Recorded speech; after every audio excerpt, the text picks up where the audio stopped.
Hello, my name is Kate Jones, and I'm happy to be in this class with you all. So, this is my module one, a little bit about myself. So, I am married. I have two kids. They're 9 and 6, going to be 10 and 7 real soon.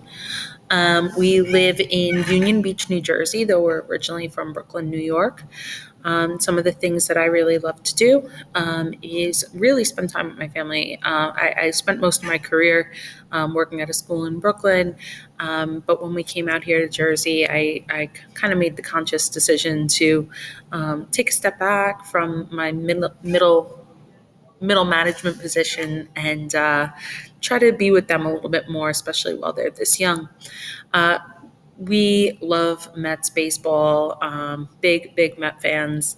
I know we got some probably Kansas City fans among you, and I'm still a little bitter about 2015. So, reading and puzzles. I love reading. I read excessively and sometimes to the point of ignoring those children that I'm supposed to be with, but I try my best not to do that. So, but I do love reading very much. I like mysteries. I like fantasy. I like sci-fi. I like everything. I also like planners and pretty stickers. I like writing things down. I'm a pen and paper person. And I enjoy going to my son's events. So my big guy, Richie, he plays baseball, basketball, and track. And my little guy just recently started taking chess, and he's also in ninja class because he thinks that he's a YouTube star. A couple of other things about my family. Both of my boys have ADHD, and my older son is on the autism spectrum. Hmm. So, a little bit about me career wise. I attended Brooklyn College and studied journalism for my bachelor's degree. I was working in community affairs, but realized kind of that it really wasn't my thing and that I really wanted to go back to be a teacher. And so I did. After about 5 years, I became the IB program coordinator at St. Edmund Prep. I was also a social studies teacher there, department chair, Regents testing coordinator, NHS moderator, and figured that because I had so many leadership positions that it would be smart to do Fort Hayes and get my leadership degree. So I completed the non-degree certificate program in the fall. No, last spring, sorry. And then realized I needed two more classes in order to be certified in New Jersey. So here I am. And then I was like, oh, if it's only two more classes after that to get my master's, might as well stick it out. In addition, I also do some writing and contracting on the side, mostly lesson design, curriculum writing, and study guide writing. Currently, I'm the ASIP teacher in Middletown Township, which is in, again, New Jersey. That's in school suspension, where I work on SEL practices and restorative practices. Mostly, it's just I'm the in-school suspension teaching. So I kind of put two articles to each slide just to talk a little bit about them. I threw a quote in from each one. And I actually really enjoyed reading these because it focused a lot on a topic that I'm pretty passionate about coming out of my work with the IB program. And that's specifically how we can add quote unquote soft skills into curriculum in a meaningful way. So we were very focused on adding these soft skills specifically into our unit plan so that they were always there. So things like time management might be built in. A lot of what happens is the overwhelming academic responsibility for teachers leads to soft skills taking a back seat. It also leads to tech sometimes taking a backseat. People are too overwhelmed with what they have to do something new. So that's pretty interesting. What we also see over here in the Gallup is that very few people know how to measure whether or not these skills are being taught the right way. So that's an important thing for us to consider as well. Now, I mean, if we're in this class, we know how important curriculum is, and really why curriculum needs to be very purposeful and very meaningful. What we have here is, in addition to teaching student academic skills, the curriculum should be intended to teach the importance of responsibility, hard work, and responsible citizenship. So we have this idea of rigor and relevance that really should be built into the curriculum at all time. In addition, non-academic skills being the key to success, but not knowing what to call them, hence my quote unquote soft skills that I added in before. Yeah, it's so important to be able to communicate with people, to talk to each other, and that a lot of what happens is these things get kind of pushed to the background in order to kind of learn more. But we live in a digital society, so really these are the things that are almost more important than the academic stuff. Here we have two articles that are focused primarily on digital equity and tech-driven personalized learning. Um, what we're going to be looking at a lot is how we can develop our curriculums in a more equitable and technologically driven way. Knowing when to connect and when to disconnect, knowing how to use the right pacing for our students, and making sure that rigorous and relevant curriculum is applied equitably in different schools, not based on affluence. Again, we come back to specifically how rural schools are handling the technology gap, and really how it's so important that they have a well-built base, and also that teachers are given the opportunity for proper training, as well as with the non-academic skills.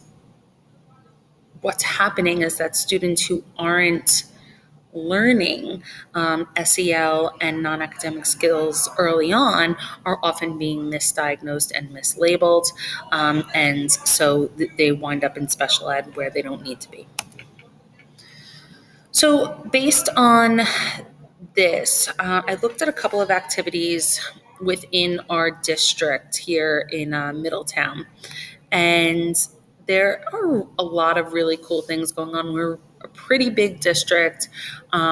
We have decent funding coming from the state, and because of the size of the district, we have some communities that are a little bit higher in need and some communities that are pretty affluent. So we actually have a lot to offer. We have gifted and talented programs from the lower grades all the way up.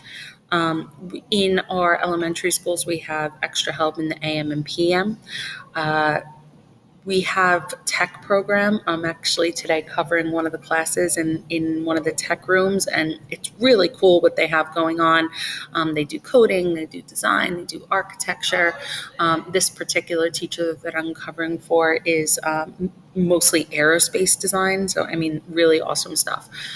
We have an arts academy, business administration track, government and public policy track, STEM pathways, AP courses, one-to-one Chromebooks.